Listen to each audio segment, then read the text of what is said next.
I remember when I'd done something wrong and I'd completely up and I was so upset. And I was expecting my dad to sort of come and go, Ben, everything's going to be all right. And he just sat there and he went, well, what are you going to do about it? I don't want someone just to sit there and stroke my ego and tell me that everything's going to be okay. And I'm okay the way I am. Because I think that over a prolonged period of time can definitely lead to entitlement. I think it can lead to softness and weakness. And I don't think it's the right thing in the long term. Ben Francis, welcome to the show. Thank you for having me. You have had the fortune of speaking to some of the best operators on the planet. Mm-hmm. What are the common threads, the most common traits that you found between all of the high performers that you've spoken to? I feel like there's the obvious ones. So they're very organised. I feel like there's the basics, right? Organised, articulate, intelligent, the things that you'd expect of anyone who's a great operator. I also think that they tend to be better people than what you think for the most part. I feel like there's this view that there's this evil group of people that sit and control the world in a way, and that might well be true for all I know. But certainly in the people that have run some of the really successful businesses, they tend to be really, really great people and great individuals and really, really helpful. And a lot of those people have really helped me. And there's, people will know that Gymshark has had a great relationship with Shopify for a long, long time. And Toby, and particularly Harley, who run that business, have been endlessly helpful to both me as an individual, even other people that work in the business, but our business as well. And I think Harley really resonated with me, and he continues to resonate with me because he is such a good human being. And the fact that he has such a well-balanced work life, but also home life, I think that's really interesting to me, and it's been massively inspiring. What's an example of Harley's work and home life showing up in a way that you found inspirational? Well, there's a few. There's many. But first and foremost, I think, this is going to sound so basic and some of these are going to sound so trivial, but he's always happy to see you, which is really cool, right? And I think he remembers people's names, and there's those sorts of common traits. And he will not remember this by any stretch of the imagination, but we were working in Germany a few years ago. This was pre-COVID now. And I think there was something particularly he had to do. It was say 9 p.m. or something like that. We'd been working through the day. We did the talks and the events and all that. And then everyone went for food after. There was probably a table of 12 or so people. But I knew that he had to get off by, let's say, 9 o'clock. And it was a really good conversation. It was a really good chat. And I think everyone was really interested in him because there was a lot of Shopify's largest merchants there. And literally like clockwork at 8:59, he stands up, shakes everyone's hand, he knows everyone's name, and he heads off and he goes to bed and just sort of carries on with his day. And that level of efficiency, albeit to him was probably just something that was so basic and normal. To me, that was really interesting because it would have been so easy to stay another 30 minutes, another 45 minutes, and another hour. And I know the things that he wanted to do, by the way, is he wanted to get off because he wanted to speak to his family and he wanted to prepare for the next day. And I think those little things over a prolonged period of time really add up, and being able to watch him and observe him do that, I think, was interesting. It's similar of other people. There's a guy who's based in London that runs, I think it might be the world's biggest digital marketing agency, a company called AKQA, a guy called Ajaz, who is just a really, really good human being, and he seems to maintain relationships with people over a really, really long period of time. And that doesn't happen on accident. And by the way, bad people, in my experience, aren't able to maintain relationships with people for really prolonged periods of time. So having met lots of different people, I would say I've definitely been pleasantly surprised with the fact that they generally tend to be good people rather than bad people. We were talking about this before we started, this conversation I had with Hormozi, where he said that ego will keep you poor rather than make you rich. Mm-hmm. And I don't know, man, a lot of the people that I spend time with, the operators that are slick and that are able to do it over a long enough period of time, by design, if you're a prick to everyone, you'll get found out. Yeah, I really believe that. And I think there's this other thing as well. And again, just to put into context, is Shopify is a business that's, I don't know, it must be 40 times, 50 times bigger than Gymshark minimum. Do you know what its revenues are per year? I don't know what its revenues are, but I know it's just vastly, vastly bigger than Gymshark. And, we might never, ever be at the size or scale that they are. And I'm sure I've got a very limited amount of information that I can give to someone like Harley that he hasn't already heard from people that are far more intelligent, articulate. Remembering that Harley and Toby's company is the company that facilitates your company. Correct. Yeah, exactly. You're like the grandchild of the Shopify business. And yes. They might. I don't know that. If they're not, then they're one of the biggest employers in Canada.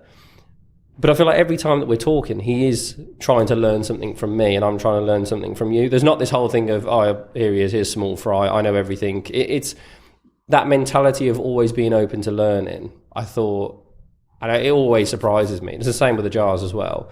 It's always like, what are you seeing, what are you interested in, what excites you, what mistakes have you made? And then I'll obviously talk them through that, and they'll sort of help me out and give me feedback. But this consistent way of being open-minded as well, I think that's really fascinating. Talk to me about the problems that you have of being a person with opinions who has a private life, who has a missus, who now has a pair of twins. Congratulations. And you have insights and views around the world. And yet, as a young guy, you also have to play the role of being a very sanitized, very public-facing, acceptable, don't rock the boat CEO. Do you ever find conflict between those two things? Yeah, absolutely. And I try to manage it in the right way, because you're right, I've got very specific opinion on things. And for example, my opinion on the Lord Hill review, I don't feel the need to run off on YouTube and scream about it. We write a very logical, very formulated letter to the government, and to be fair to them, they respond, right? And we have an ongoing dialogue. I'm not going to move the needle. I'm not going to change anything. They probably don't care what I've got to say, but at least I've done my bit, right? So I'll put my opinion forward in the right way, in the right place. And there are certain things that I would like to talk about publicly because of, where it's the content I consume, the things that I read, and I guess my viewpoints on certain things. But then again, I also see other people, again, without naming names, that come from a completely different industry and then started talking about politics. And I think, just stay in your lane. Like, you don't know what you're talking about. So I want to make sure that if I ever do talk about certain things, I want to make sure that it's a really well thought out opinion. I'm completely bulletproof. I completely believe in it and back what I'm talking about. But you're right, being a CEO of a consumer focused business, we want our product to be available to everyone, and we want lots of different types of people to buy our product. And I don't want to alienate anyone because of my personal views. And rightly or wrongly, I am intrinsically linked to the company I founded when I was a teenager. And I think I don't see how that would ever change. And I would love to talk more publicly about certain things. But as I'm sure you're aware of, the more you speak, the higher the level of risk, and ultimately the higher likelihood you have of alienating certain people at some point. I guess for me, it's just at what point do I make that decision? Well, are you bothered? Could you go the rest of your life having private opinions that are kept private, or do you feel a bit of discomfort about the fact that you don't get to maybe proselytize about stuff that you do personally genuinely care about, but maybe the sort of thing that, and we're not talking about like, you're not going to go full Kanye here. The point is just that you have viewpoints personally, and the world has lost the ability to take someone's viewpoint in good faith a lot of the time. And would read into it. It's, for instance, right? So the Rogan N-word compilation video from a couple of years ago, what the world attempted to do there was say, see, here is the tip of the iceberg that proves that Joe is the unspeakable, bigoted, racist, misogynistic heathen that we've always said he was. Yeah. The way that this usually works is that there are vacuums in terms of what you know about a person. There is a small incident that occurs that the press and people that don't like them take as being representative of the entirety of their being. They say, this is the tip of the iceberg. Below it is this sort of murky cesspool of terrible things that they believe. The reason that Joe particularly was protected was that most people have seen the entire iceberg. I've listened to casually, 500, 1,000, even a normal fan will have listened to hundreds of hours of this guy. And they go, look, you're telling me that there's something lurking down there. I've been down there. I know that there's nothing lurking. However, when you have perhaps not thousands and thousands of hours of content on the internet, when you have more vectors of potential attack, which is a 900,000 person company, shareholders, stakeholders, etc., there is more of a risk there. Yeah, rather than being an individual. And I think, the best example that I think I would use that I know we spoke about earlier would be Jeremy Clarkson. Whether you like him or not, he made some comments about Meghan Markle and Prince Harry a few weeks ago. And there was a lot of conversation about whether or not his farm show was going to be cancelled. Now, I think the people that wanted the farm show cancelled were probably staring at Jeremy Clarkson. We don't like this. Waiting for him to say anything. Figure. Yeah. We want Jeremy Clark. We want to take Jeremy Clarkson down. And ironically, if that show is cancelled, he's probably affected the least out of everyone. It's the 100 people that edit, produce, develop, farm. It's the people that all contribute to the show that are actually genuinely hurt. And that's the interesting balance of being a public individual that has an opinion, but also wanting to protect the wider group of individuals that you work alongside. So it is definitely a difficult line to balance. And I'd love to see, I'm interested if you know anyone that does it particularly well, because, and don't get me wrong, I don't lie there at night thinking, oh God, I wish I could tell everyone about my political views. It's not that big of a deal to me. Like I think I said to you previously, my intention when starting Gymshark was never to be on social media. I'm not massively fussed. I think the point at which I would get involved is if things either got significantly worse than what they are now, or I genuinely felt I could move the needle. Like I made a passing comment a moment ago of, I'll send a letter to the government with my opinion. Realistically, it won't move the needle. If you said to me, a YouTube video could move the needle on something that's particularly important to you, you're passionate about, and you think would help people, now I think that would probably change my opinion. At the moment, I just don't think I've gotten to that point. Just generally, personally, what is it that founders don't know about the challenges of being a CEO? Because this is where do I begin? A journey that I know that you've been on, you've flip-flopped in and out of. So the thing is with being a founder is the job, which I've never known in any other job, the job literally flips on its head depending on the scale of the business and the time. So it's almost like there's peacetime, there's wartime, and then there's scale. And your approach has to be completely different. And to get a business from 0 to 10 million, you essentially have to be very, very dictatorial. You tell people what you want. People will tell you this isn't going to work. You ignore comments, you ignore feedback, and you do what the hell you want. And you force your business into success. This is my experience, right? I'm sure there are other people that have had different experiences, but that was my personal experience. Why? Why do you need to be dictatorial? You have no time. You take high level of risk. There's no time for discussion. Generally, what you're trying to do hasn't been done before. There's no data to back up what you're thinking. You need to grow quick. Okay. And listen,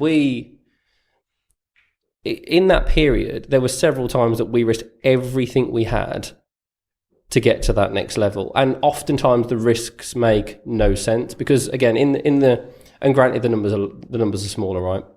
But it's a case of we're doing 250,000 in revenue. Our ambition one day is to do 4 million in revenue. You need to risk the entire house on hopefully getting to 1 million. What was some of those inflection points?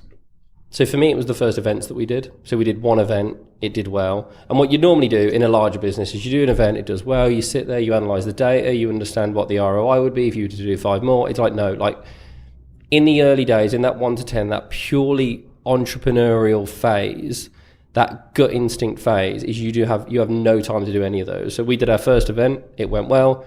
We then signed up to loads of events. And then we went from just doing Birmingham to Birmingham, Germany, Australia, 2 in the US. Was this when you exited Body Power? Yes. No, this wasn't when we exited Body Power. We did Body Power and it went really well. So we re-signed up for Rolled Body it Power out. and then we kept going. And got you. And there was a point, I think it was about 2 years after that, where we'd basically managed to get about £1 million in the bank. And being in the West Midlands and having a company with £1 million in the banks, that I'd never heard of anything like it. It was the most insane thing ever. We were in our early 20s. And at that point, you've sort of got something to lose. I'm like, oh, well, if we just gave up now and we just split the money, £1 million. mum and dad's mortgage is paid, I could live happily. Maybe not now, but it feels like you could live happily ever after. And then we bet the entire house on going again, on stock, on events. And you do that again and again and again. And this is what I mean. So from 0 to 10, you essentially do what the hell you want. 10 to 50 is that bit where you have an understanding of the fact that you've actually got something to lose. Because for me, between 1 and 10, there was nothing to lose. 10 to 50 in revenue, there was certainly something to lose. But you're filled with this adrenaline, this excitement, and this momentum that you just do it and you just go.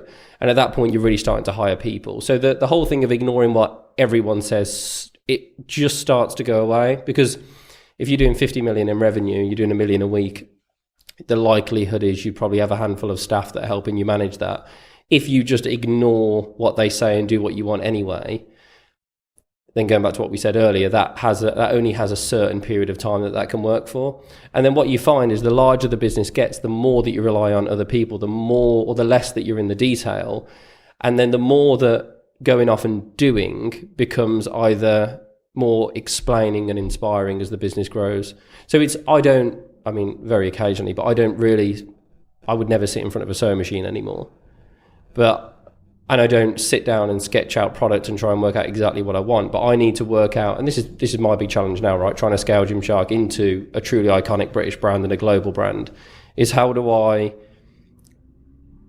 inspire people to create product that fits in with our overarching strategy that I'm really proud of and pleased about, that also excites the customer and is of a high quality. And it's all of these things and trying to get the right people in the right roles. And there's always so many emotions involved and conversations because other people have differing views. And what I can't do, again, is just go, it's my way or the highway, because that only has a certain lifespan to it. So the development of being a small entrepreneurial business, which is a lot of telling, to a large scale business that works with people from all around the world, deals with tens and tens of millions of units of stock, has relatively large financial risk compared to where we were previously.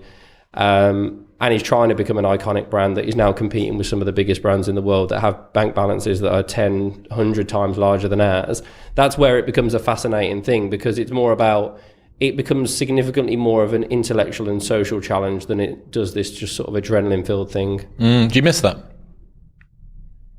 Not really. There's times I do, but when I actually sit down and think about it logically, I get to sit in an air-conditioned office and travel the world now. Whereas before, when you're screen printing and it's November and it's -3 and the hose pipe's frozen over and you're trying to clean off the screen, it's easy to say, and romanticize those times and say, I love those times, they were so exciting, which they were. Like my first time going out to Ohio. I've never been to Ohio in my life and didn't bring any coats or warm weather, and I land in December and it is freezing and I've never seen snow like it. And those are cool, romantic memories of the growth. And whilst I do enjoy it, it's easy to forget about how hard those times were and forget about the fact that there was once a point when I was stood in LA just about to get on a flight home, and I thought that when I landed home, there wouldn't be a business to go to, and I was trying to work out, do I go back to uni? Do I go and get another job? Do I go and try and start again? All of these different things. So it's easy to romanticize the early days. And it's easy to think, my job now is hard and it's cumbersome and it's slower than what it used to be.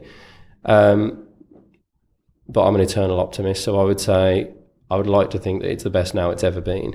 There will be a lot of people listening that are side hustling, building a business from that 0 to 10 million stage.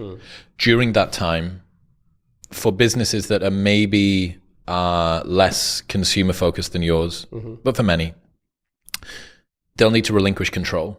They will start being the person that does everything. And even if you're at 1 mil or 2 mil, you can't be the person that does everything. You can be hard charging, telling everyone to do it. Yeah. What is your advice to people that struggle to delegate, that struggle to relinquish control, that struggle to bring people in underneath them and have the faith that they're going to do it?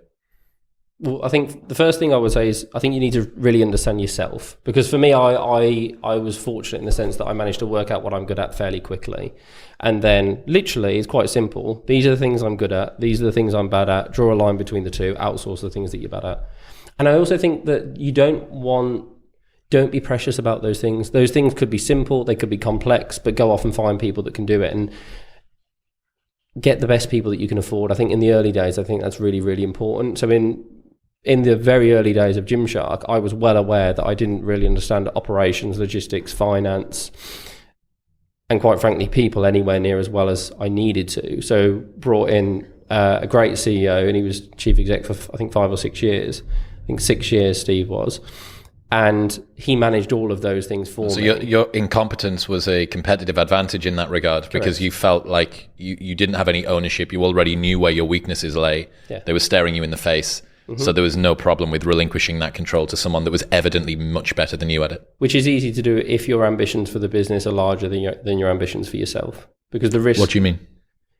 if your ambitions for your business are larger than your personal ambitions, then you will put yourself into any role necessary for the business to succeed.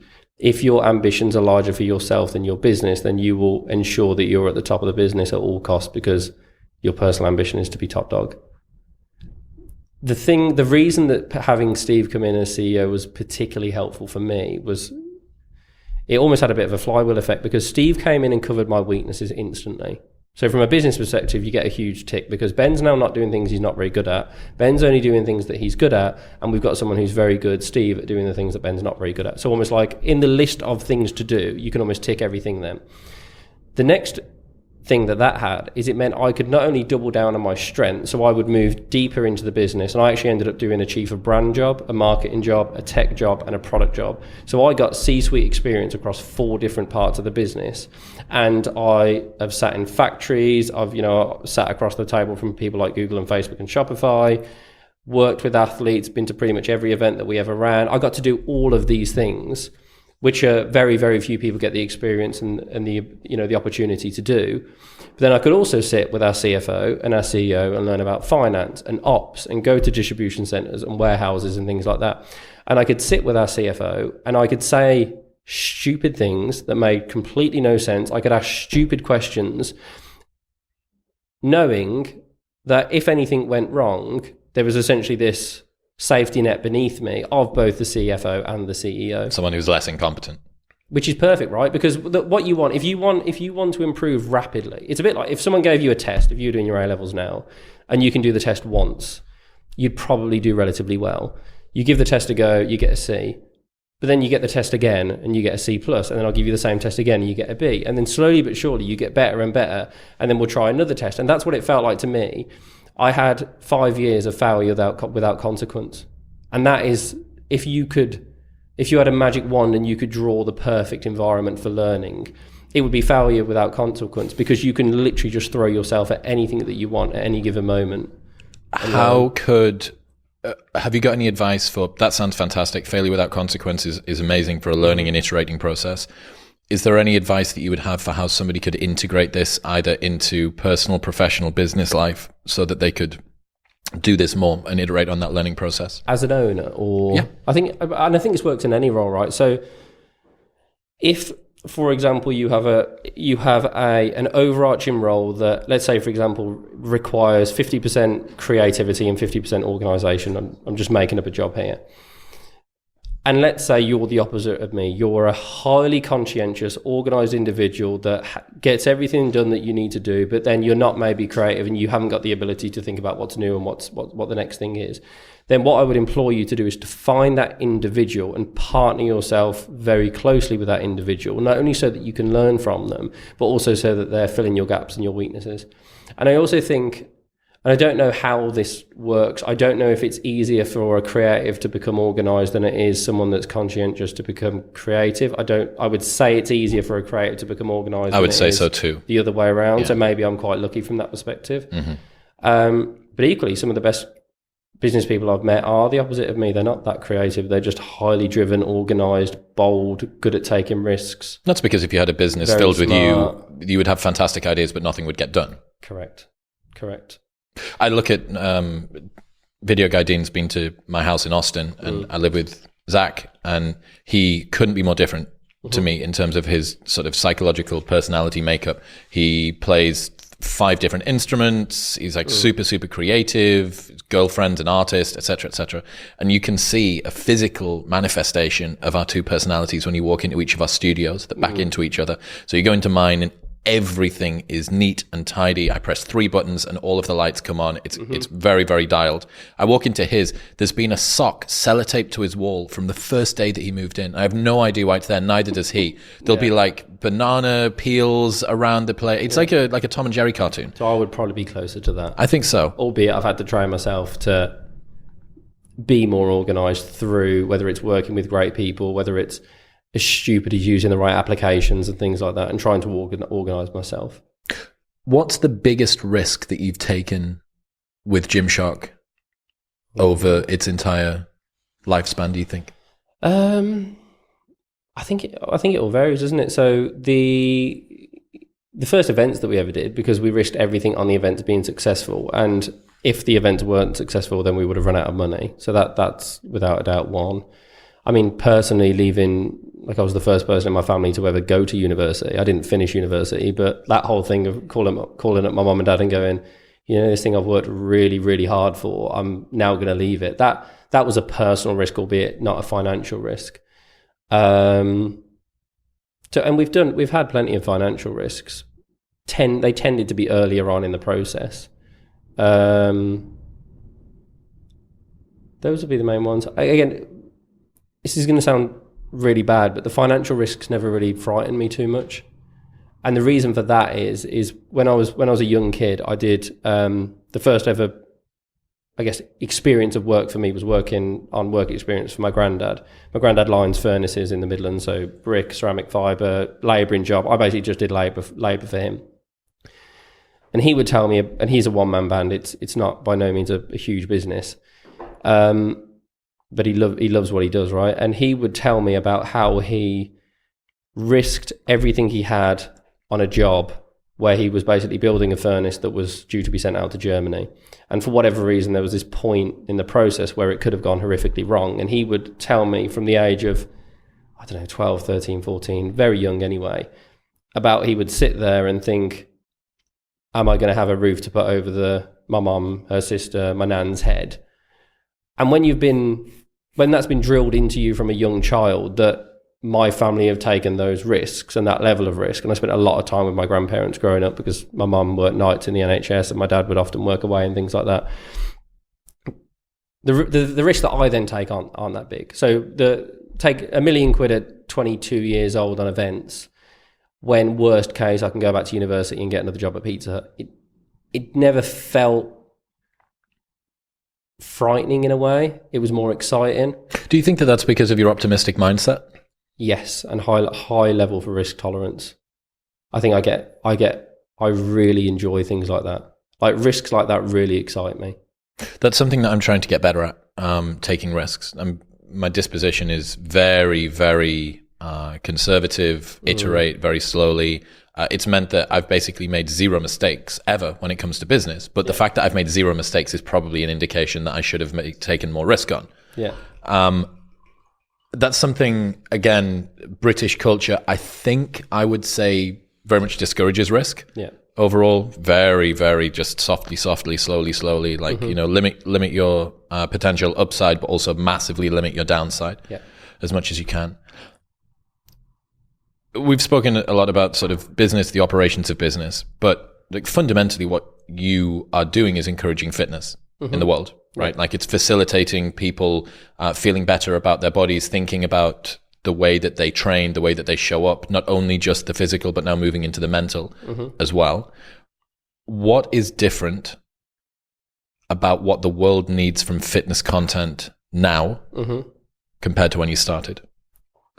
So I think, and I'm speaking about the content I consumed, right? So as a kid, I was skinny and I just wanted to build muscle. That was it. Like, I'm not going to sit here and go on like I had some greater goals around fitness personally. I wanted to be ripped, muscular, pretty much like every other 18-year-old guy that was probably around during that era. I was inspired by Greg Plitt. I was inspired by Ziz.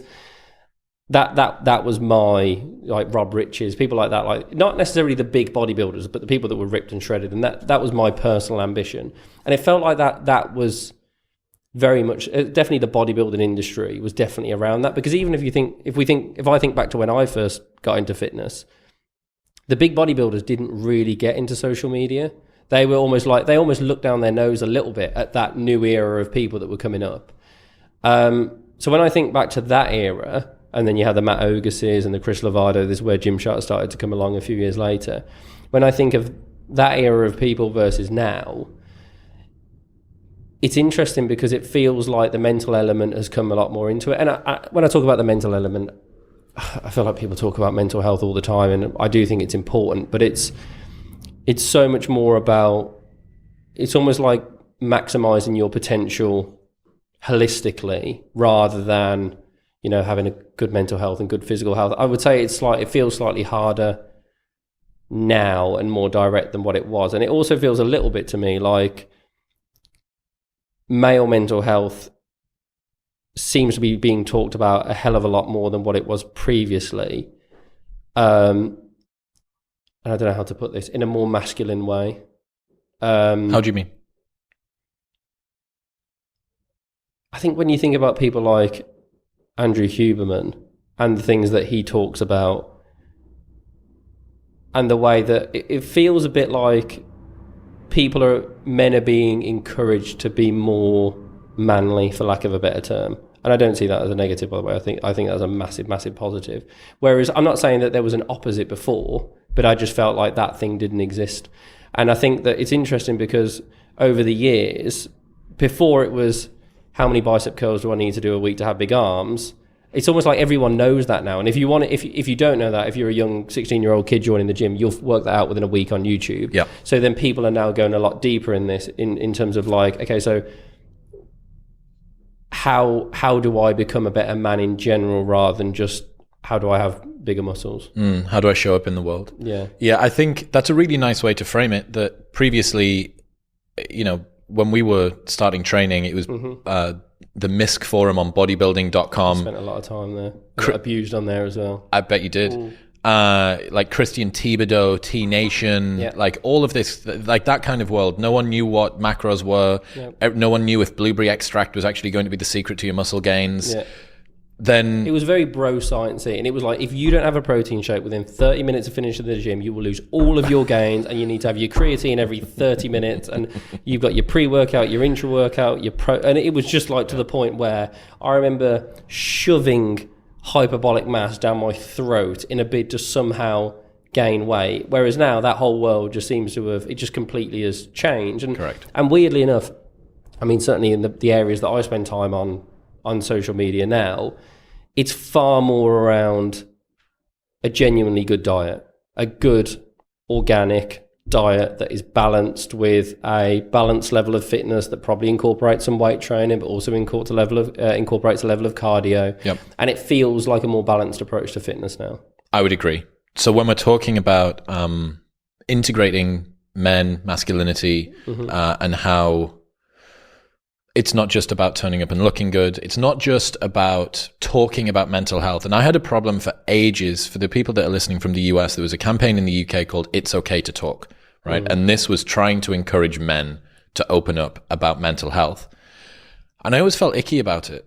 It didn't resonate with me. I thought, I'm very passionate about mental health, suffered with bouts of depression throughout all of my 20s, was the person that needed to be spoken to by this. And yet it takes, like a Canadian psychologist or a Stanford professor or like a bald MMA commentator or a neuroscientist that's into meditation to start talking to me in a way that made me genuinely consider my mental health. What I've reflected on, the reason I didn't like It's Okay to Talk is, well, fucking no surprise. Like, obviously it's okay to talk. Like, what's the next step? Like, give me something that I can actually use here. And the other side of it, and this I learned from Adam Lane Smith, great psychotherapist.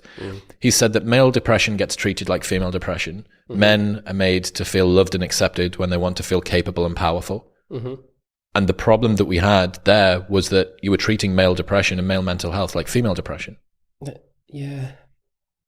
It's interesting as well. Me and Noel talk about this quite a lot as well, in the sense that if I think of growing up, so I had a great upbringing, right? I remember there was a few years ago, someone stuck a camera in front of me on Gymshark, come up and said, tell me about your terrible upbringing and how difficult it had been, and everyone that said no. And I was like, I'm not doing this because I had a brilliant upbringing. I've got great parents, great grandparents. And when I think to the way my mum raised me in a very caring, loving, thoughtful way, and then I think about the lessons that my dad taught me, there's two things that really stand out. This is going to sound really basic. Once I rode my bike over my neighbour's lawn and he grabbed me around the scruff of the neck and he said, you respect other people's property, you never do that again, you go and apologise. And it was very much tough love. And that for me was the male role model, was be tough, be strong, be respectful. And there's another one, and I remember when I'd done something wrong, and I'd completely fucked up, and I was so upset, and my mum wasn't there for whatever reason, and I was expecting my dad to sort of come and go, Ben, everything's going to be all right, and he just sat there and he went, well, what are you going to do about it? And that feeling of, Ben, you have to be strong. You have to take control of the situations. You have to take control. And he always told me, he said, you have to be mentally strong. You have to be mentally strong. It was something that was drilled into me from a young age. But that thing of, I don't want to be coddled. I just want the truth, and I want to know what I've got to do. I'll work it out in my own head how I get there, but I think that speaks back to that thing that you've just said of, it feels like things have to be much more tangible. What are you going to do about it? Rather than, I don't want someone personally, and maybe I'm different to others, I don't want someone just to sit there and stroke my ego and tell me that everything's going to be okay, and I'm okay the way I am. Because I think that over a prolonged period of time can definitely lead to entitlement. I think it can lead to softness and weakness, and I don't think it's the right thing in the long term. Certainly not for me. It's one of the problems that you have between male and female communication. All of the guys that are in relationships will know that sometimes they're having a conversation with their missus and they are trying to offer up solutions, which every time that they offer up a potential solution infuriates the conversation more. Yeah. And this is because men are speaking to women in the way that they would want to be spoken to, which is, find me a solution. Yeah. On average, there are feminine men and there are masculine women. But on average, it's, what's the solution? How can we move forward about this? And there is a large chunk of girls who want to be heard. Just, look, hear the things that I'm saying. Maybe we can talk about the solutions a little bit further down the line, but for now, I just want to be able to make me feel like you understand and you hear what I'm saying. Yeah.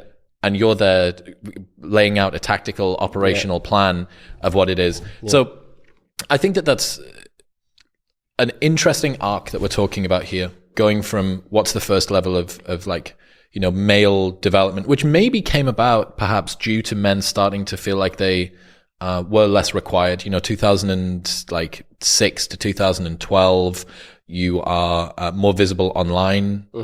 Just generally as a man, people are starting to scrutinize the way that you look. You're able to compare yourself to people.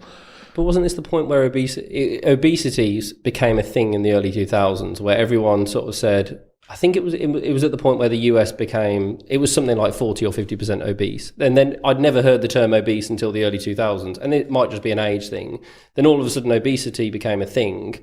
And that's when, I remember it being at school, they took all the chocolate bars away and then started putting in, I don't know, broccoli or something else. So all of a sudden, health it was the Jamie Oliver era. And I remember being really annoyed because they got rid of the dairy milks at our school. Fuck Jamie Oliver. I can't believe it. But do you know, I think that's where it started for me. Health definitely became a thing. And I think you're right. All of a sudden, posting pictures on social media, comparing yourself to people that are 1,000 miles away. Yep. All of these things definitely would have played into that. So we roll the clock forward. And people have integrated the fact that physical fitness is something that's important. Mental health, everybody always knew was in there, but we then needed strategies to be able to move forward. A lot of your audience, Gymshark especially, is particularly unique in that it's split. It kind of came up focused very heavily on male influencers. Yeah. And now I would guess you probably sell more women's wear. Yeah. Right? So you have this kind of odd flip, but you have been on the front lines of observing male identity, masculinity, and its challenges. What do you think about masculinity in 2023 and the challenges that young men are facing? God. I definitely think that the coddle culture certainly isn't helping from a male perspective. I think we're starting to see more good male role models in what feels like the last 3 or 4 months. Like recently, it feels like there's more great male role models that have popped up, which I think is helpful. I think I saw something that you said previously around point me towards a great male role model. Whereas now I can think of at least 3 or 4. Whereas previously I definitely couldn't. I think that's helpful. And if I think to male role models previously, especially for me growing up, other than footballers. As a Brit, I genuinely can't think of any. What does it say that men need those role models, though? I think everyone needs a role model. I think it's important to have role models. And I think you pick different people for different things. I don't think there's one archetypical male that exists somewhere that does everything, that, has great muscle mass, is highly intelligent, all these sorts of things. And that's what personally I'll do. Like I'll have people that inspire me from a fitness perspective, from an intellectual perspective, and so on. So I think having that helps. I think it's tough. I think because personally for me, I'm as inspired by someone's personal life, particularly now, as their professional life. Like, put a bloke in front of me who's a billionaire. It's cool and everything, but you'd rather have 1% of their wealth with a wonderful family life, and you know, have great time with your family. You love your job. You challenge yourself intellectually. That full package to me is significantly more important than just a numerical financial figure. But I think that may be. I think men might also skew that way the older they get and as their life circumstances change in the same way that mine have. Because if you said that to 18-year-old Ben... Give me the billions. Oh, yeah. I think I would have taken that every time. So many of the trends that we're seeing, I think, at the moment can just be explained by cohorts of guys and girls arriving and then phasing out into new areas of their life. So you could say that so many people would, and this is stupid, right? Because everybody is born each day. There is someone born, but they congeal together into a culture that moves as a group. Yeah. And then there is another bubble behind. Can you imagine what? It's definitely that, because I think you and I grew up in different parts of the UK and have been on very different journeys. But I think if we were to write down every year since 2006, I'm sure we probably have had similar views and experiences. Correct. We've tracked a lot of it. Yeah. We looked up to the same people. We read the same stuff. We got exposed to the same stuff. Yeah. Followed each other on Facebook. Mm-hmm. So we have this sort of bubble that's going on, and then a particular trend, a particular influence occurs. That group finds identity with it and then phases out of it, and that falls away and evaporates. Mm-hmm. So, you know, Andrew Tate just got out of prison yesterday or this morning or whatever. He has a particular cohort of young guys that look up to him. But that cohort over time is going to fall away. Maybe he'll grow with them. Maybe they'll find that he's even more compelling as they grow up, or maybe not. Mm-hmm. But for us and our age and who it was that we grew up with, it very much was very physique focused, very much about how lean you were, how big you were. It was that Christian Guzman and Matt Ogus and like Jeff Side and all that. And then that fell away. And for us, what we needed, I think, and for a lot of the guys that are listening, because they're all the same age, we realized that we'd focused skin deep for so long. Mm-hmm. And maybe we'd got really good at focusing skin deep and we're in really good condition and we're wearing loads of like cool clothes or whatever. But that it was a little hollow perhaps inside of that, and that we needed something else. It's like, okay, I've developed the fitness side of me. Yeah, now what? Yeah, give me some fucking substance. And I think that cohort, if you were to pick the archetypal, like, Peterson, Rogan, Harris, Shapiro, Alain de Botton fanboy, there is a huge cohort that would have come out of like the MISC bodybuilding forums, that would have come out of like gym culture and bro culture, thinking this is, if only I had the six-pack of Greg Plitt, that will fix all of my problems. I've got myself to a stage where I'm happy with my body, and shit, I still have problems. Is it the Jim Carrey quote that goes something like, I hope you all get to achieve your dreams so that you can realise that maybe it's not so great, or it's words to that effect, isn't it? Mm-hmm. But I feel like it's very similar from a physique perspective as maybe it is a financial perspective. I think people are willing to snap their back to get to a certain financial figure in search of happiness. I feel like I can speak from personal experience that whilst it does help in many, many different ways, you will not find happiness purely through the pursuit of financial gains. What are you worth? Do you know what you're worth? Oh, God, I try to think. I don't know. I do not want to know nor think. And I think the other thing as well. Why don't you want to know? Because it's just all numbers on a screen. It doesn't. So much of my wealth is tied up in Gymshark, which has a fluctuating value that changes on the day. If I was to assign any form of self-worth or spend too much time considering it, then my mood would fluctuate more than the weather. And I think that's something for me that I never ever think about that. And I swear to God, that is the last thing that I think about at all. But again, I think maybe that is an age thing, a situation thing, being married, kids, all these sorts of things. I've got great ambitions for the business, and I want the business to be at a certain level, and that a spit out of that is to be worth a certain level, and that excites me, but it's certainly not why I go to work every day. One of the other things that has happened over the last 10 years, particularly, has been the body positivity movement. Mm-hmm. When Gymshark first came around, those leggings that had the line under the ass crack at the bottom that like accentuated bums and so on and so forth. Women and their challenges in terms of roles, I think, I'm terminally online. I spend all of my time thinking about human nature and how it relates to the world around us. Yeah. We're talking a lot about sort of masculinity and men's problems. I flew out to Qatar to have a debate about this only 2 weeks ago. Mm-hmm.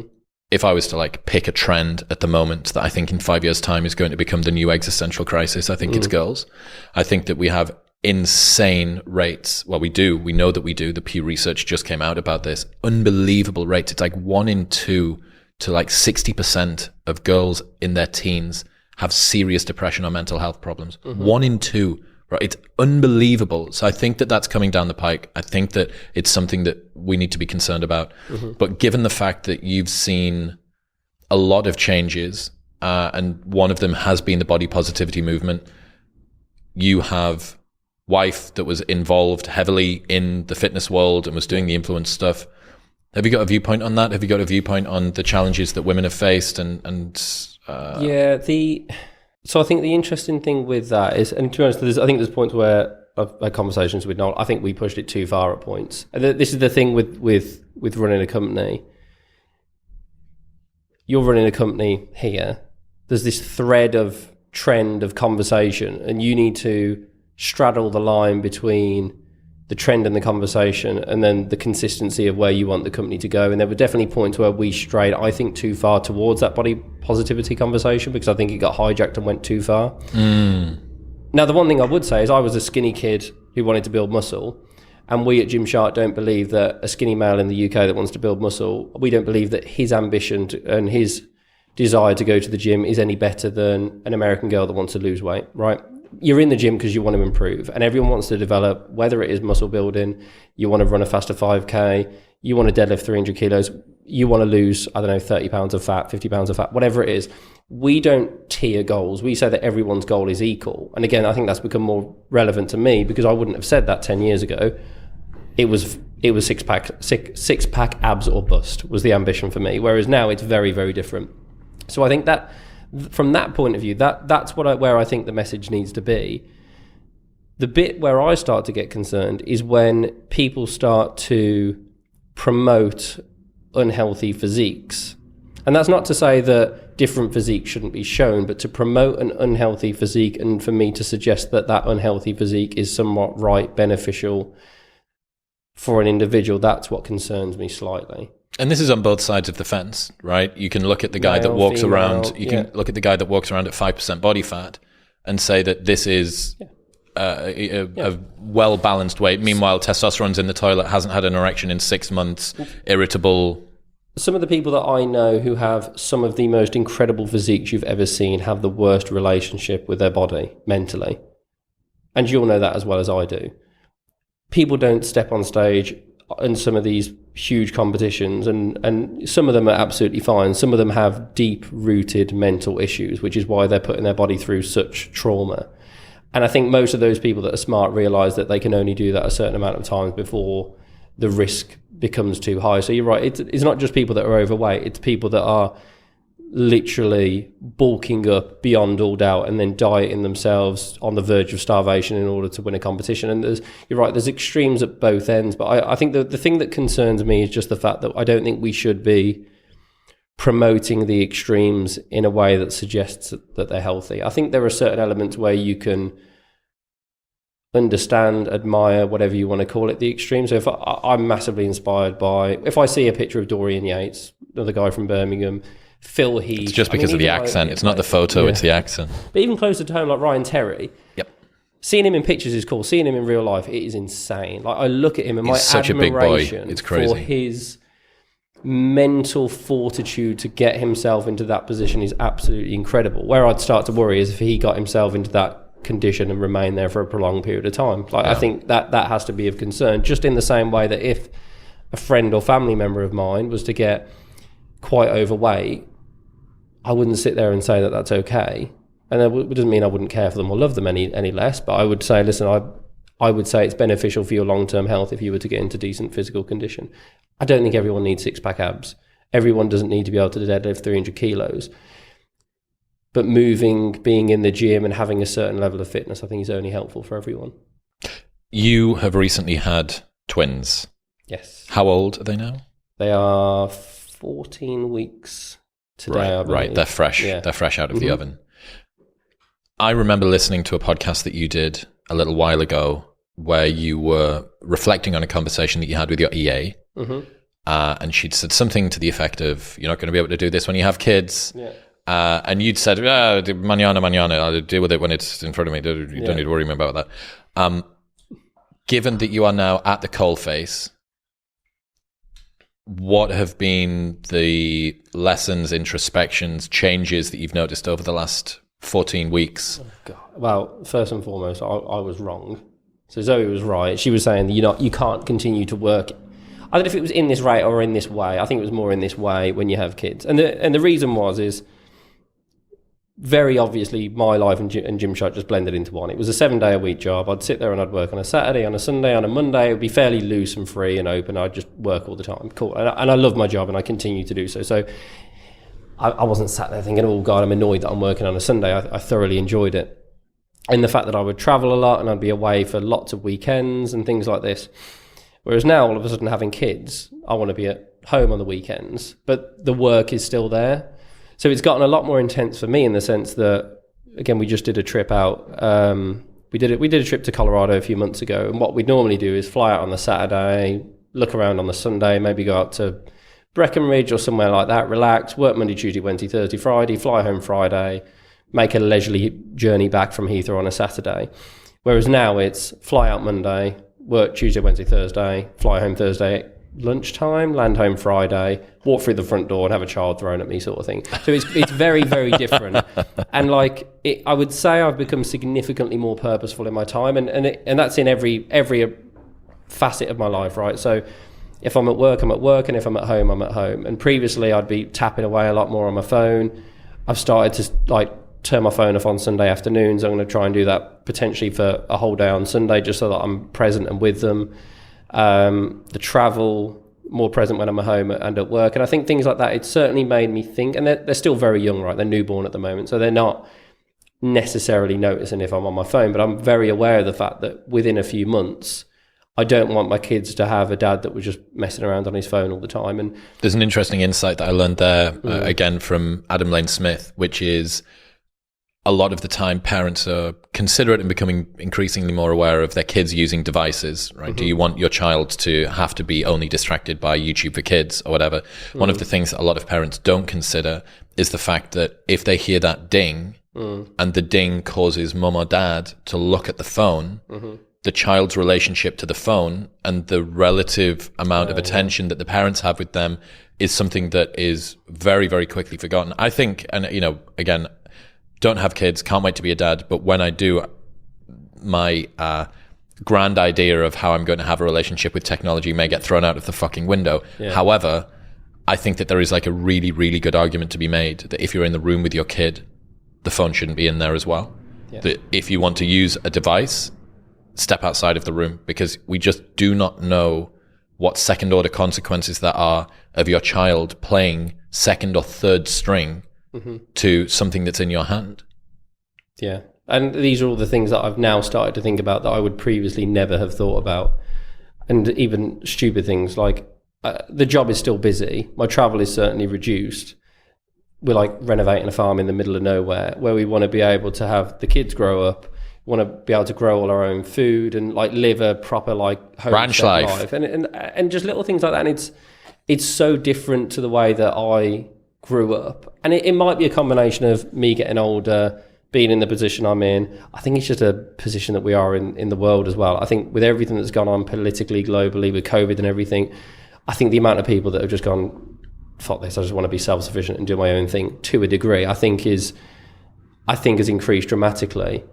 So, yeah, I think it's definitely changed my perspective on lots of things. And a lot of people were saying, I know Noel was asking me this, he was interested to watch how my relationship with work changed. And I'm arguably even more hell-bent on making this a success and working incredibly hard at work, because I want my kids to look at me and think that's I want to be the role model. I want to be a true role model to Ryan my kids. Terry said the same thing. And I want to work hard and I want to be successful and I want them to see that. And I want to do it in the right way. Whereas I think some people thought, oh, is Ben just... Being honest, I don't have to work. I could retire and live on that farm and Mr. live 70%, happily ever after. But is that the sort of dad that I want my kids to see? Because that's not real life. And I want them to see that you have to work hard in order to, in order to get what you want from life. And I think it's the right thing for me, and that's what I want them to do. And I want them to find a job that they love. They don't need to be millionaires. They don't need to earn loads of money. That in no way bothers me in the slightest. But for them to grow up seeing their dad doing something he loves, but also having a good time with them, I think is really exciting to me. And that's what I want them to do as they grow up.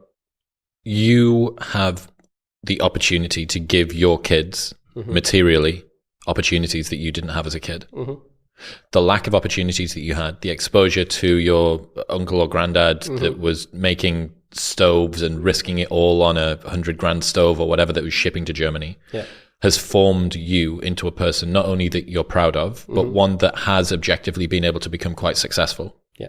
How do you consider marrying the difference between giving your kids the opportunity that you have materially whilst putting them through the challenges that you know were formative and important for you to get to where you are now? Again, that's what I'm thinking about a lot. And so me and Robin have spoken. So they're definitely not going to private school. So that's something that's important to me. And I'm the sort of person that reads into this, right? I read all the papers. There is a dramatically higher likelihood they will be quote unquote successful if they go to private school than if they go to, I don't know what you call it, a normal school. They're not going to go to private school. I mean, if you speak to Robin, she wants to homeschool them. I'm not quite on that boat yet. I'd happy just. I think that's an American Canadian influence heavily. It's very rare over here in the UK. Yeah, America, Canada, a little bit less. She tells me that movement is growing rapidly, but I haven't looked into that yet. Yep. For me, I think it's important to go to a normal school. I think, listen, they're going to grow up in a nice house with nice things, and they're going to be able to have connections to cool people and great people in a way. But I think for me, it's about just bringing them up in the right way, in the way that my parents did, in the way that my grandparents did. It was really important to me that they were born and they would have the opportunity to spend time with my grandparents, their great grandparents, which, touch wood at the moment they can. That's really important to me because they have a completely different viewpoint on life. So similar to pretty much, I guess, every kid in the UK, all of my great grandparents on the male side all fought in the war, right? My grandparents, who I spent a lot of time with growing up, would tell me stories about what it was like growing up when they grew up. My nan would talk to me about how in her garden they would grow one vegetable, next door they would grow another, and they would all share at the end of the week because that was the way that it worked when they were rationing. My other grandfather, who I work closely with, tell me about when his dad came back from war and the difficulties in the family, and the family split up because of different issues he came back with. And I felt fortunate to spend so much time with my grandparents growing up because I don't think I had a conventional upbringing of someone that was born in 1992. I had this weird mix of someone that was born in 1992, but then also a 1960s style upbringing because I spent so much time with my grandparents as well. And that might account for the tradition. Yes, which I think it does. They taught me so much, and because of the amount of time that I spent with them.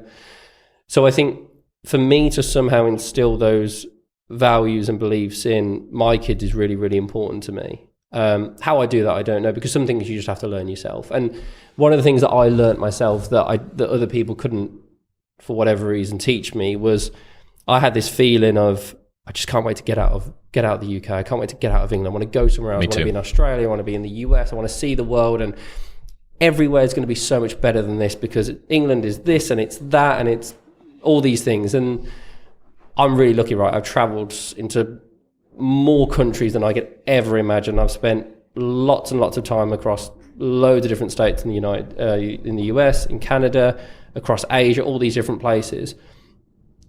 And I can't help but feel the more I travel, I feel more and more lucky to have been born in the UK. And if you'd have said that to 16, 17, 18-year-old Ben, he would have not believed you in a million years. But we had the opportunity to raise our kids anywhere in the world. And I chose here because I think it's such an amazingly brilliant place to raise a kid. And you're right, there's this, what you want to call it, crabs in a bucket syndrome. There are negatives. The media can be a bit of a pain in the arse, and we've had more prime ministers in the last 6 months than probably most have had in the last 6 years. All of these different things. But when I look at it, the net positives of being here are so great. What are they? The net positives of being in the UK. People forget that if you want to start a business in the UK, especially an e-commerce business, one, we speak English, which is great. It's helpful for communicating with the Western world. Two, you can ship things to Europe in 24 hours. Pretty much 70 million people in the UK within 24 hours. So you've got the whole of Europe and the UK on your doorstep. A lot of that is down to the fact that there's so many countries in Europe. Each one has its own sort of operational setup, whether it's DPD, Royal Mail, or these different companies. So the operational supply chain of Europe is incredible. You can ship to the East Coast of the United States in 24, 48 hours. I know people that started very similar businesses to Gymshark at a very similar time in Australia, and I think they were incredibly talented. And I think some part of the reason that we grew significantly more quickly than they did, not completely down to this, is because we were in the UK and we could ship to all of these different countries significantly more quickly. And they were shipping from places like Melbourne, and it was taking them 3 weeks to get to the US and Europe and places like that. Beyond the advantages specifically in the UK of e-commerce companies. Cultural advantages. Culturally, we punch way above our weight. The amount of British actors, presenters and things like that you see in the US, in the UK, in the Australia and places like that, it's incredible. I think we've got an amazing education system. I think, albeit we've got a turbulent and mental government, it's way better than 99% of other countries.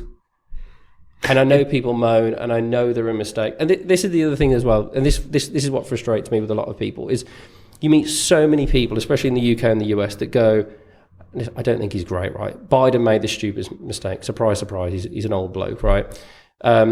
Rishi Sunak made this stupid mistake. And I'm like, yeah, but anyone that's worked in any business or in any large-scale organisation has made a million mistakes.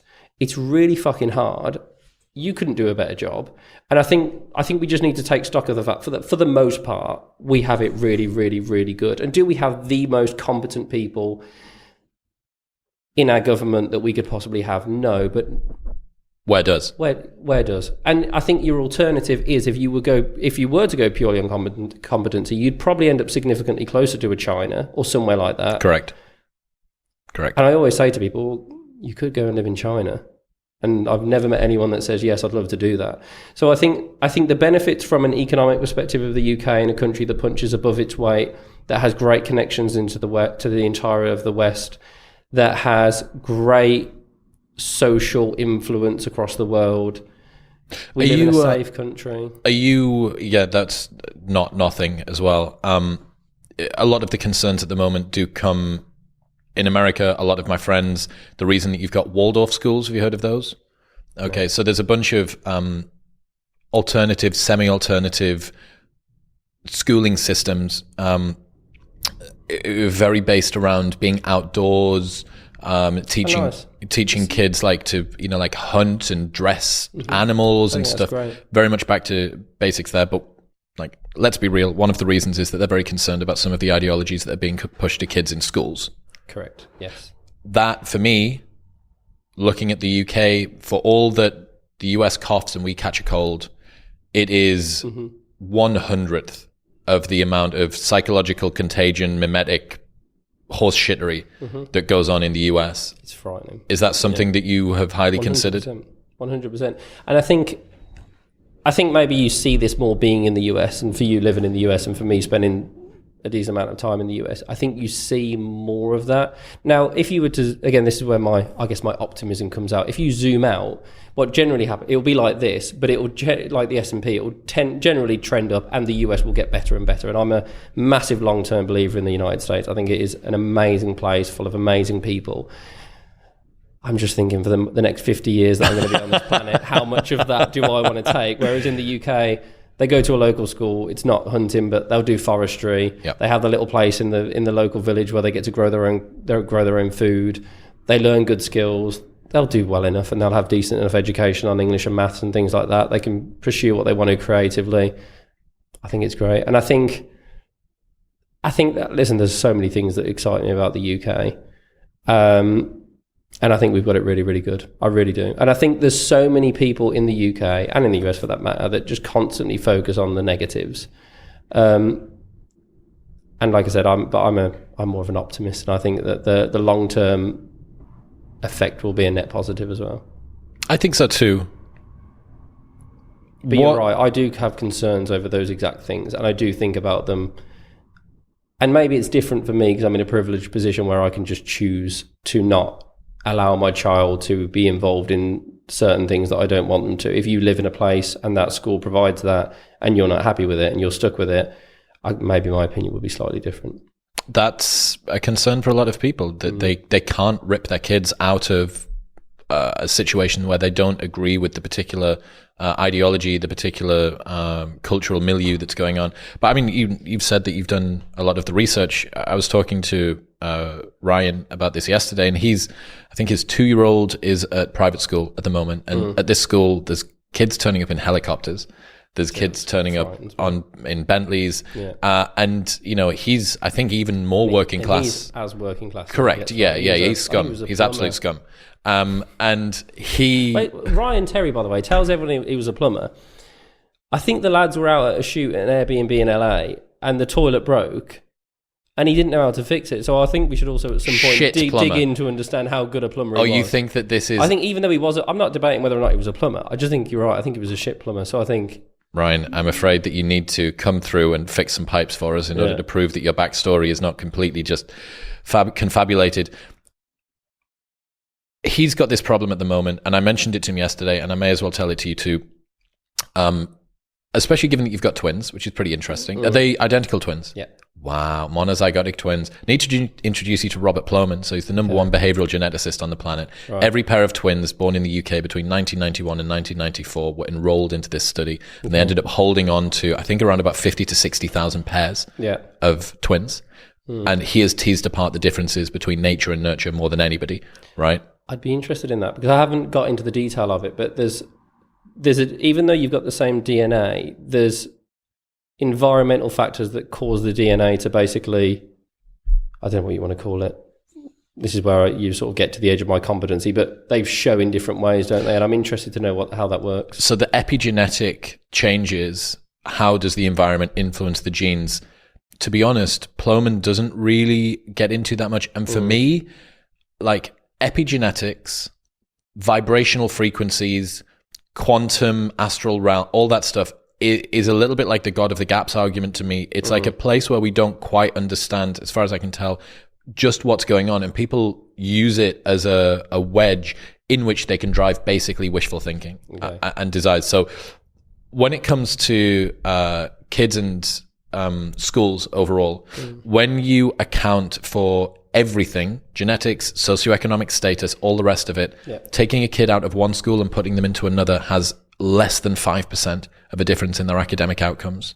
The biggest influence, it seems like, that you have in the nurture side of nature and nurture is not you, it's not your wife, it's the parents of the kids that your kids hang around with, it's the kids that your kids hang around with, and it's the coaches, the school teachers, which is ruthless for parents to find out that they are not the biggest influence on their child's life. Like the biggest determinant of your future wealth level is not that of your parents, it's the average of the postcode that you grow up in.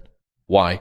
Well, it's because who are you exposed to? Who are the people that you take your values and your virtues from? Now, again, this is on average. If you had a family which was incredibly insular, yours multi-generational, 4 generations of people interacting with each other, you spent a lot of time with that, you're going to supplement what typically would have happened socially outside of the home, like still outside of the home, but within one family structure, right? But my point being that the number one piece of advice that I would give to parents that want to raise kids with values, work ethic, all the rest of it that they want to have, carefully vet the kids that your kids spend time with, carefully vet the parents of the kids that your kids spend time with, carefully vet the coaches of the sports teams, the teachers at the schools. That is some of the longest leverage that you can find. If you want to have kids that hold those sorts of values, that have the upbringing and the principles that you want them to have, those are the real long levers, I think. I had no idea. Really important, man. Really, really important. Robin will see that and she'll think, I definitely want to homeschool the boys now. Well, homeschooling's not nothing as well. Like, I'm speaking as an only child here, that under-socializing kids puts them in advantages in some regards, because you have massive amounts of self-sufficiency, total comfort with working in isolation, with being in isolation, with taking risk, says the guy that moved out to America at 33 to like just try and speak to people on the internet. But the problem is that you need to really work hard to offset the lack of ability in terms of socialization that would accumulate over 6 hours a day in school around other kids, being exposed to other cultures. Here is someone from a Muslim background. Here is someone that's Jewish. Here is someone that's from a wealthy family. Here is someone that's from a poor family. Here's somebody that's misbehaved. So here's somebody that's a bully. All of those different iterations. I think my concern, I love the idea of homeschooling, but my concern is how less worldly and street smart do you make your kids? What's the consequence? It's kind of a coddling again, in a regard. Now, a solution for this, another thing which is happening a lot in LA, in America at the moment, but especially in Austin, people are making homesteads where 10 families of my rich friends will find 100 acres somewhere near Austin, set up with a bunch of kids. So you'll maybe have, 10, 15 kids, and they'll homeschool. It's not far off just a school now, right? Like if it's just you and a bunch of friends. And I wonder, how do you blend the two? Could you offset homeschooling with a different sports club every single night to try and get that degree of socialization, exposure to different cultures, different people, different situations? Very difficult. I mean, Ryan Terry, his kid sounds like he's basically on a pro athlete's training schedule, like 5 or 6 days a week, gymnastics, swimming, karate, like each different night. But I don't know, man. This is a whole uncharted territory at the moment, and the fact that you've got twins is just going to be such a fascinating experiment for you to watch. And we're going to, hopefully, touch wood, have a lot more kids as well. We want to have a big family. And again, that's important to me, and certainly to Robin as well. Having a big family would be nice. You mentioned that your missus might want a slightly bigger family than you'd anticipated. I thought 3 weeks after the birth, when chaos was at its all-time high, that she would have tapered her ambitions, but she still definitely wants 4 or 5 kids. So apparently it is, the people have a genetic predisposition to having twins as well. Matt Walsh, guy that works for the Daily Wire, I think he's 6 kids deep, but that's only been 4 births. He's had like 2 pairs of twins in that. So you could be, also my business partner, Darren, he'd had 2 and he wasn't sure. They were like talking, should we have a third? Should we not have a third? And then his missus had said like, I really want to have one. And he realized up until they had the scan, he's like, fuck, we could go from 2 to 4 here. And he wasn't ready for. He would have to have changed the car. They would have had to have immediately bought a new house. All hell would have broken loose. So just think carefully moving forward. What are you looking to do over the next few years, like personally, in terms of the things that you want to develop, the ways that you want to learn about yourself, about the world, impact that you want to have? What's your focus going to be, do you think, over the next few years? Well, clearly my professional focus is solely on Gymshark and building Gymshark out into a great business. We're at this peculiar point now where we're trying to transition into a really global business where, like at the moment, we sell globally, but we're not a true global business. So we're trying to really develop that. And we've just hired in and built like a new leadership team that I think the last person joined in January. So a fairly fresh new team. So that's important to me, like bedding that in and making sure the business is ready for the next phase of growth. Personally, I just want to get settled in our forever home and get that finished and nice and done. That will take a year or two. Hopefully not 2, sort of 12, 18 months. I think as well, I know we've spoken about this previously, but I would be interested in how and whether my content develops into speaking more openly about maybe some of the things that we've spoken about today, without being overly involved in politics, and especially not American politics, because I'm not an American, and I know that a Brit talking about American politics generally doesn't end particularly positively. So But I guess more around the way that the UK is shaping up, especially from a commercial perspective, because I think I've got value to add there. So I would definitely consider how I can talk more openly about those things. Have you ever been offered, you've spoken on boards and stuff, would you ever take a more formal role? No, I wouldn't have time now. I've been offered lots of board seats and involvement into lots of things. The only thing I've ever said yes to would be the government's business advisory board. The only area that I would take time to contribute would be to the UK government, whoever it is. And to be honest, I'm sort of agnostic as to who it is, because I don't feel as though I would be contributing to them as individuals. I'd be contributing to the country system as a whole, which I think is beneficial regardless of who's there. Ben Francis, ladies and gentlemen, if people want to keep up to date with the stuff that you do, where should they go? YouTube, search Ben Francis on YouTube, Instagram, all the usual social medias. Ben, I appreciate you. Thank you, mate. Thank you very much. What's happening, people? Thank you very much for tuning in. If you enjoyed that episode, then press here for a selection of the best clips from the podcast over the last few weeks. And don't forget to subscribe. Peace.